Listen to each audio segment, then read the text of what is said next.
Hi, I'm Ray and you're watching PhoneArena's video review of the Samsung Galaxy S5. So for a few years now, Samsung has been the dominant player on the Android smartphone market. Ever since the Galaxy S2, the giant from South Korea has established itself as a relentless alpha that is in no way willing to share the prey with others. Today, in early 2014 though, some people believe that Samsung's growing influence is finally starting to come to a slowdown. However, our opinion is that we should first take a look at the Galaxy S5, Samsung's back-to-basics flagship smartphone designed to rethink the company's whole concept when it comes to the look, feel and features of its top offering. To be honest, appearance has never been a strong characteristic of Samsung's Android-powered products, as if the company realizes that the South Koreans have been tweaking and changing the exteriors of their top smartphones with almost every new generation. With the Galaxy S5, Samsung is once again looking for that new visual style that would give its flagship phone a much-needed boost in the design department. So behold, the glam look. Samsung's new design for the Galaxy S5 ditches the fake leather for a new rubbery plastic finish with a nice dotted pattern. It's an inviting design with a warm and comfortable feel. Moreover, it's a design that actually looks quite good and eye-catchy. In terms of grip, the Samsung Galaxy S5 is pretty decent. It's by no means as slippery as some of its metal competitors such as the HTC One M8. Size-wise, the Samsung Galaxy S5 has grown quite a bit from the relatively compact footprint that its predecessor had. While the display has only grown by 0.1 inches, the dimensions have increased substantially. The phone is still comfortable to work with as it sits nicely in the hand. But in terms of weight, the Galaxy S5 tips the scales at 5.11 ounce or 145 grams. There is the good old physical home button surrounded by capacitive menu and back keys. All physical buttons work very well. The volume rocker on the Galaxy S5 is occupying its traditional place on the left hand side of the phone. The same goes for the power lock key that's found on the right hand side. The top edge is where you'll find the 3.5mm headphone jack as well as the IR blaster, while the bottom side houses the securely covered micro USB 3.0 port. We're happy to report that Samsung has taken a page out of Sony's book, and as a result the GS5 is water and dust resistant. With its IP67 certification, Samsung's new flagship is completely protected against dust particles while immersing it in water of up to 1 meter deep for up to about 30 minutes shouldn't cause any damage to the phone's internals. The backside of the Samsung Galaxy S5 is where the new 16-megapixel camera resides. Naturally, the slightly protruding camera is accompanied by an LED flash as well as a brand new feature, a dedicated heart rate sensor, but more on that later. As a whole, we commend Samsung for coming up with the so-called glam design of the Galaxy S5. It's both a practical and very good looking solution that retains the main virtues of the company's traditional design while giving a nice boost to the appearance aspect as well. And when we factor in the added benefit of water and dust resistance, the Samsung Galaxy S5 shapes up as a truly compelling offer from a design standpoint. These Super AMOLED screens. So controversial yet so well received. Yes, they are off. And yes, they are relatively dim, but when it comes to their vibrant colors and perfect black levels, these attributes just seem to be enticing enough to make consumers want to hop on Sammy's bandwagon and enjoy those flashy visuals. Well, the good news is that it seems Samsung is perfectly aware of all the weaknesses of its display technology, as the company is continuing to evolve and enhance it. So further increasing its brightness, the GS5 Super AMOLED screen now enters LCD territory with maximum brightness reaching about 440 nits. As a result, outdoor visibility is pretty decent.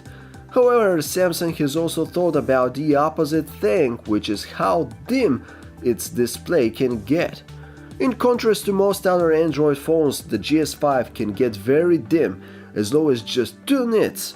This makes the GS5 more than comfortable to view in the dark, even for longer periods of time, so you can easily read a book or watch some video without irritating your eyes. Luckily, the Samsung Galaxy S5's display also has improved color balance and accuracy compared to its predecessor. Sadly, it's still far from being a well-balanced display though. Once again, there are different display modes that you can choose between, all of which being more or less far from the reference value specified in the sRGB color space. More often than not, the case is that color temperature is high, resulting in a colder looking image.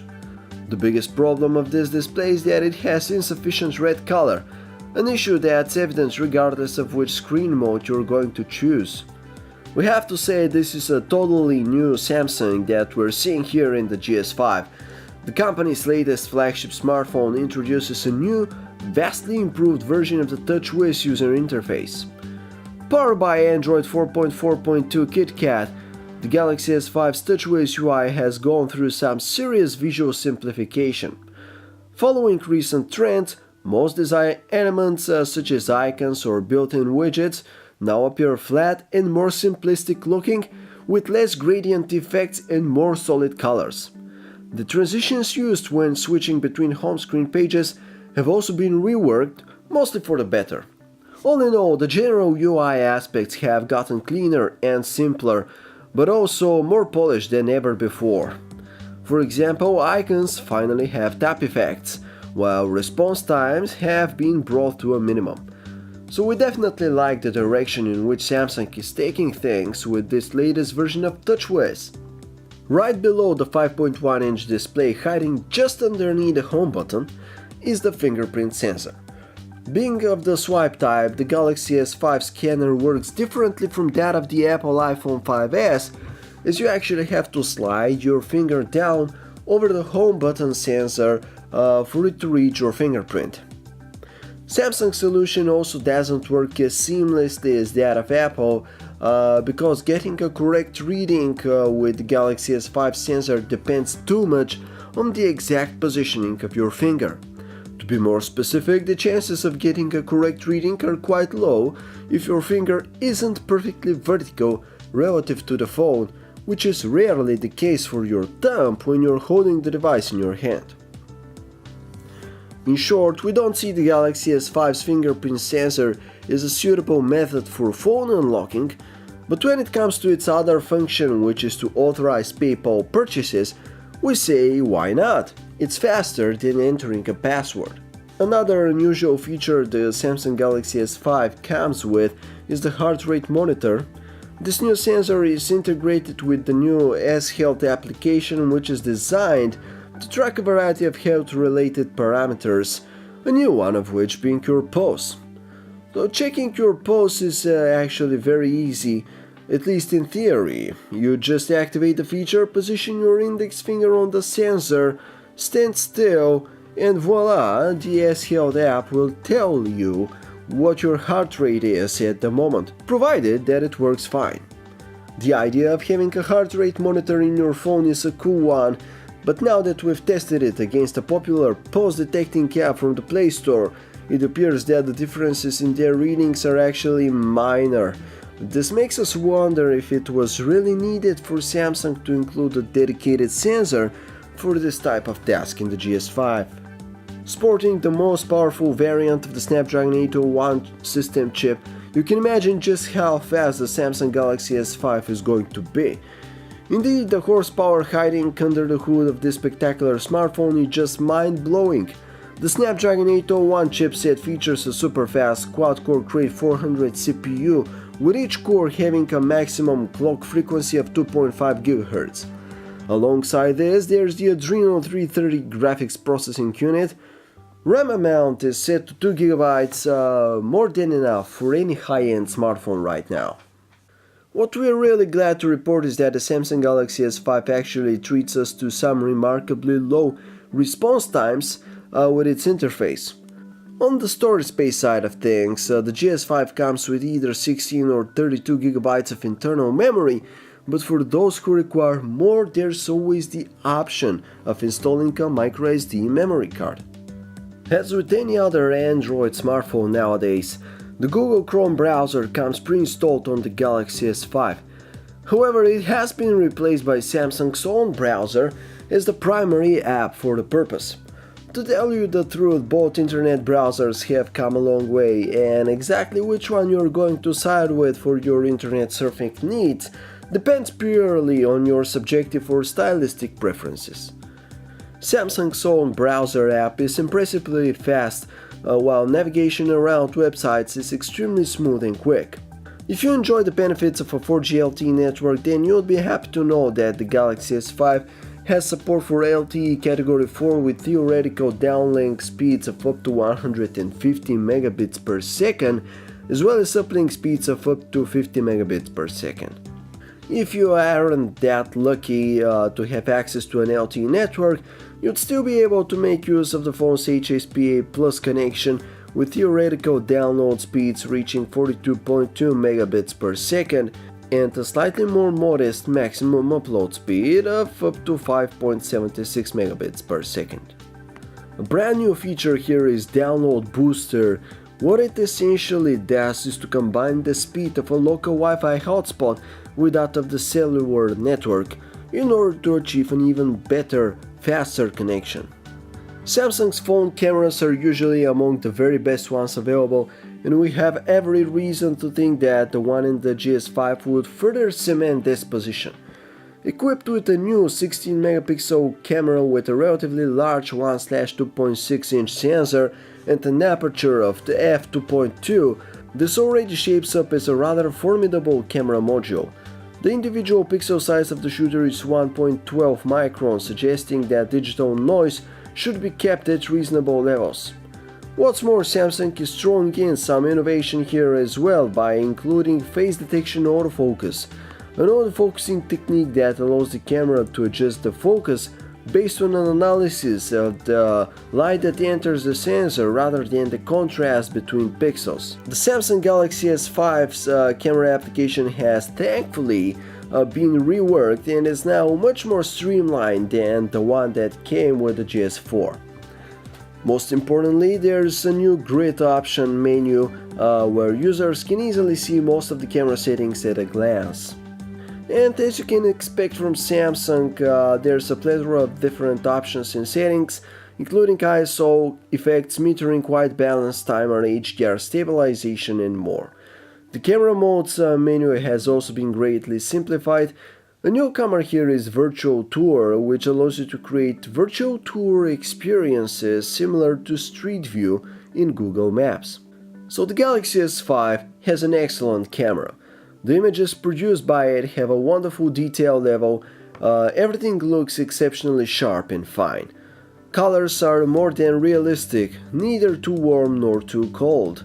The handset also seems to be doing a very good job with the exposure. We noticed that it made the more preferable decision in some tricky situations, even if that meant cranking up the exposure in a very dark room, just so that we can actually see what's been there in that room, despite all that noise. We can't help but commend Samsung for designing this camera so that it can focus on objects that are extremely close to the sensor. This enables you to produce some truly breathtaking macro shots. Recorded 1080p video looks pretty decent, though it doesn't blow us away.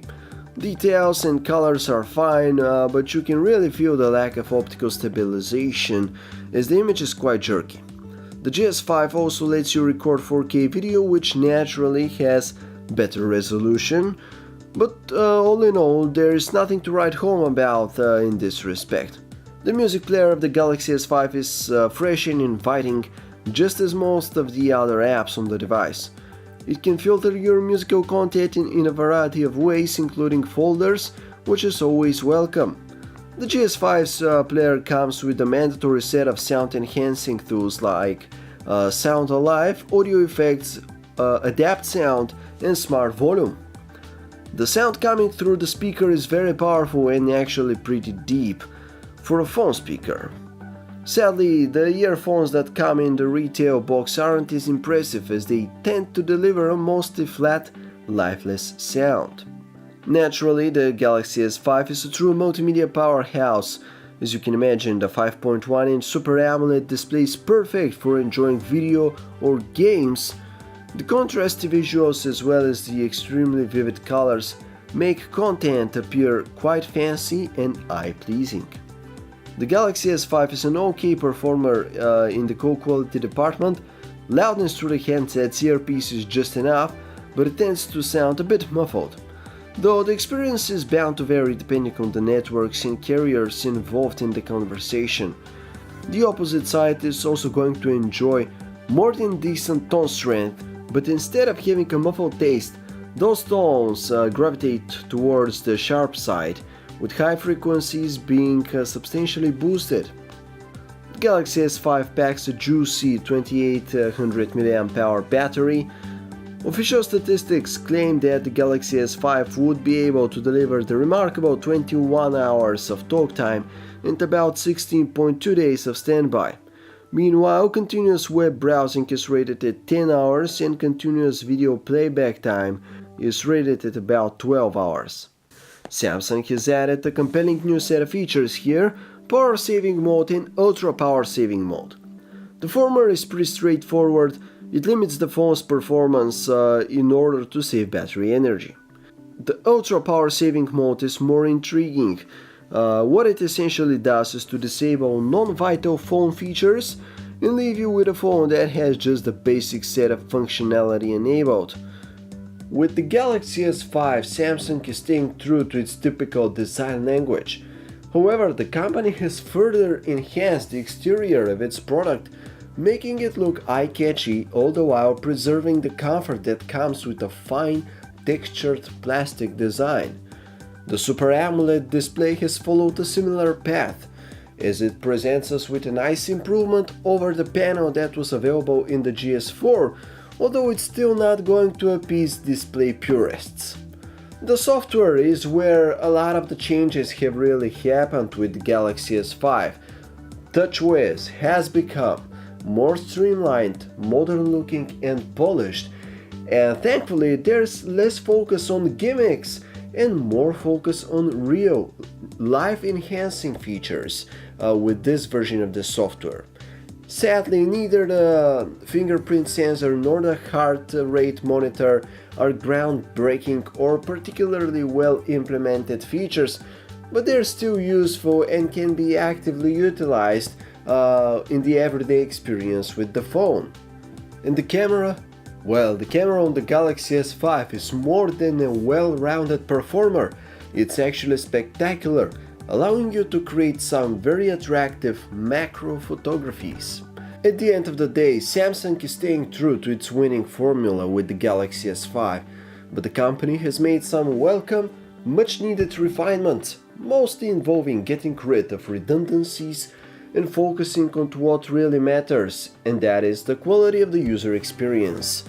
Of course, it's also worth checking out phones like the One M8, Xperia Z2, the G2 or the iPhone 5s, since these are all options that can successfully compete with the Galaxy S5, but the fact remains that Samsung once again has a smash hit with its latest flagship smartphone, and there is really much more to it than just a strong marketing campaign.